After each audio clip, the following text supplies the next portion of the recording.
Hi, Amanda Pinkerman. I am back. Thank you for everyone who watched. All the great comments, the feedback, and just the love. It really touched my heart, so thank you. I was asked a question after my last video about what my awakening experience was, and I am excited to share it with you. I mean, it was really a huge moment in my life. It was a shift and kind of a call. There's been a multiple, but that initial moment occurred for me in 2004, July 2004. I was upstate Michigan at my mom's home. Somewhat similar to what people equate Sedona to being, full of vortexes and all of this healing, beautiful energy. I believe that exists where my mom lives, upstate Michigan. And it's just a very spiritual place for me. It's a very quiet place. It's untouched by the world. My mom, I would equate her to the Lorax. She speaks for the trees. And she doesn't cut any of the trees. If you cut even a branch, she's very upset with you. So it's just this pristine place that's not been touched by man. And I was there, I was sitting on the beach with my sister-in-law, Michelle, and we were having a conversation. And I don't even know how it came up, but we started talking about, for me I equated it to like the ghost whisperer, because I had really started resonating with James Van Prague's show, The Ghost Whisperer, which stars Jennifer Love Hewitt. I had maybe been watching that, I don't know, for a couple months, or so long ago I can't even remember. So we were talking about an experience that she had. She had lost her son, my nephew, 2 years prior, and this woman had approached her that winter that she was communicating with my nephew Adam. And I was like, yeah, I totally believe that. Like, I've really been into this show. I've been watching it. Like, there are people who have this communication. And so we had talked for kind of hours over it, and I expressed to her, to myself, and really to the universe at that point, that I was open to this communication that I had seen and that she was talking about. So I believe first maybe we have to for me, it was a verbal thing.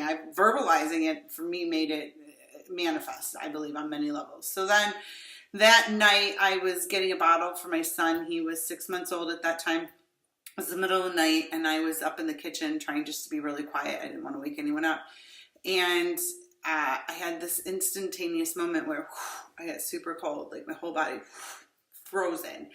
And I instantly knew that Adam was standing there. Like, every part of my being just said, Adam's here.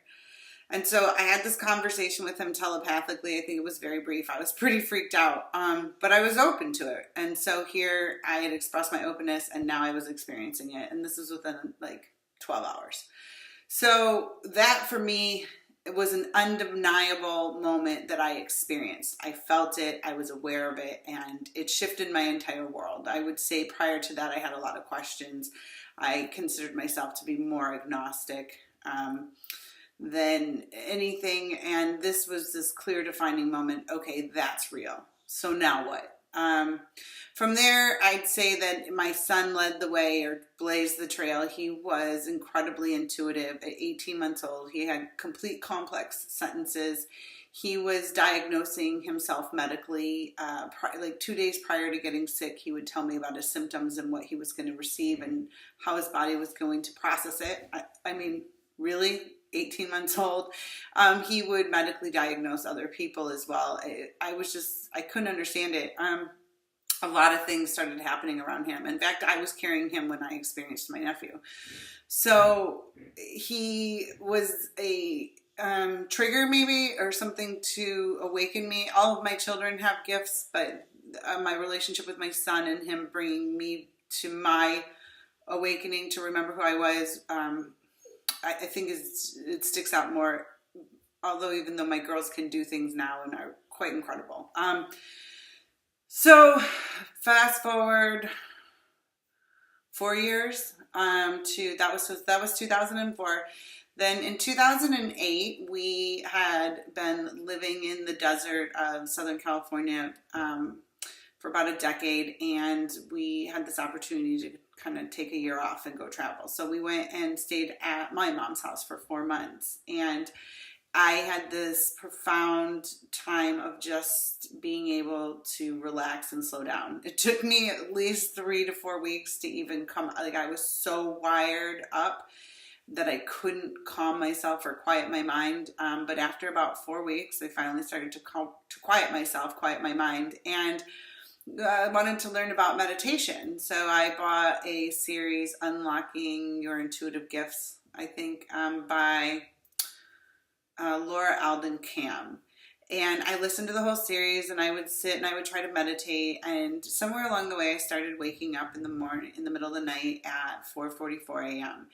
and consistently for like 3 weeks. So I was like, okay, I've never paid attention to numbers, but this is screaming at me. What is going on? So I Googled it, or at the time, probably Yahoo'd it, because we're talking 2008. So I looked up what did 444 mean in angelic terms. I felt like I was being contacted by angels, so I wanted to know what the angelic expression behind that was. So what I came across for the definition of that was that the spirit world was calling me to wake up and to remember that I was a spirit having a human experience. That I am that I am infinite awareness. I am so much more than just the human aspect that I'm experiencing. So that in itself was a huge wake-up call for me. I started researching more at that point, 2008, and spending a lot more time, learning to meditate, learning to slow down, learning to calm myself. It's just been a profound journey. So my next wave probably came in 2010, I want to say. I started to manifest things very quickly. I was noticing that. And then 2011, I enrolled in a clairvoyant intuitive certification class, which is a 13-month class that involved long, deep meditations and travel and working in a group effort for about 13 months. So that was very intensive and shifted me. At the same time, I enrolled in a life coaching certification course for somatic cellular release life coaching. That was profound. In fact, that was the first time we had a session. We had group calls each week, and I completely was not present at all. It's like I all of a sudden fell asleep and blacked out for hours. About an hour, and I can't even listen to the class recording that we had. It was so intense. So that practice, that study that I've been working on and learning is pretty intense, and it took me to very deep levels within myself of healing and finding all kinds of aspects and learning about my shadow and dancing with my shadow, both of those courses. Then I had surgery this last April or March 2016, for an injury that I had sustained in my lower back for about 25 years prior. 25 years ago. I was 18 years old when it first occurred. I had a slip disc pinching my nerve, and it had become so excruciating that I just couldn't handle it. It was time to fix it, and I gave in and surgically had that fixed in March. Right prior to the surgery, though, we visited, and this was already planned months prior to my injury flaring up. We planned a trip to Chichen Itza, or to Cancun for spring break, and Chichen Itza is close to there. So I wanted to go and visit Chichen Itza while we were on vacation. And I knew about Chichen Itza only because my kids used to watch the Backyardigans, and they were like, let's get Chichen Itza pizza. So it was this big joke in the family for a couple of years. So I'm like, look, Chichen Itza's there. Let's go to Chichen Itza. So we booked this trip when we get there to go see Chichen Itza, and we end up there at the Chichen Itza Pyramid Complex. on the spring equinox. Clearly this is divine intervention, because in no way was I planning this trip or did I realize, in fact, my brother and his wife planned the trip and we just went with them. And then I'm like, hey, let's go visit this pyramid. So we all went to Chichen Itza, and it was during this phenomenal spring equinox show where at sunset there's this serpent that comes down the steps of, like in shadow form, all the way down the steps of the pyramid, and then it's like the light shoots out the mouth of the snake at the bottom, and it literally was like being at a Grateful Dead concert, because there were thousands and thousands and thousands of people there. It was amazing. So now looking back, when I consider that, so that was about 2 weeks prior to my surgery, that clearly was an activation experience. I mean, for all of us. My husband shifted tremendously after that. My brother, who wasn't open to anything, started to question things. I feel like it affected everybody dramatically, and it's completely divinely led. I had no concept that we were even there over the spring equinox. I wasn't even paying attention to equinoxes and any of that prior to this. So that was I don't even, like, after that, then I had my surgery. On my surgery, it was like, I had this slip disc in my L4 region. I always thought it equated it to my root chakra, but as soon as I had the surgery and I felt where the scar was, I'm like, it was clearly my sacral chakra. And that really shifted me. I was like, whoa.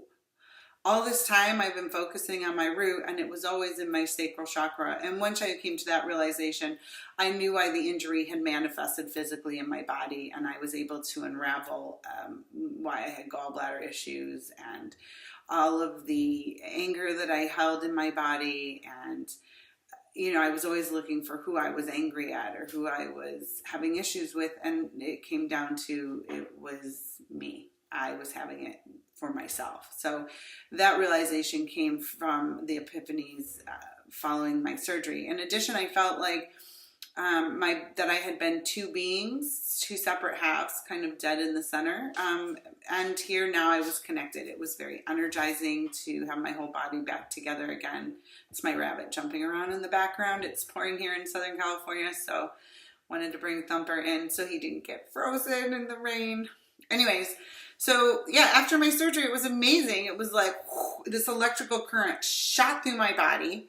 I felt like I could feel from top to bottom, and all this information started rushing in. I spent days watching The Truth About Cancer, which really hit me straight in the gut. I just couldn't believe what I didn't know. And once I figured out that I didn't really understand the medical industry or the pharmaceutical industry or the manipulation and the money and the power and the control and everything that's going on in there that they show you in The Truth About Cancer, well, then I started to question, what do I not know about everything? And prior to this, I had been a political science major in college. I absolutely loved political science. I worked in Washington, D.C. out of college. I thought I would one day run for office, and so I delve into that next, and I have no words for what I found. It was heartbreaking for months. I feel like I've been in a grieving period for all of the information of who I thought I was and who I thought the world was and what I thought we were here to do and who we were. And I was learning the harsh truths that none of this was true. Everything is different, and there's mass manipulation going on. So that's kind of where I sit right now. I am pulling back the layers on the onion, so to speak, and I am learning more and more. I have to always get to the core. I want to know about the core of everything, and that's taken me to some pretty amazing places that I'm excited to share with you on the journey. Outside of that, I continue to read The Law of One daily. It is a profound, it almost feels like a diary in some sense, because whatever aspect I'm reading of it, I am experiencing in my life at that same time. So that's just been really, really mind-blowing. It's been a major change and a shift in me over the last couple weeks. I didn't check back in any sooner than this, because I'm going through my own rapid transformation, and it's just been pretty heavy, and there's days I just need solace. So anyways, my dogs are kind of going crazy at the door here trying to eat the rabbit, and the rabbit's going a little nuts. So I'm going to wrap this up, and thanks for joining me. If you have any questions, let me know, and I'll talk about it on my next video. Take care.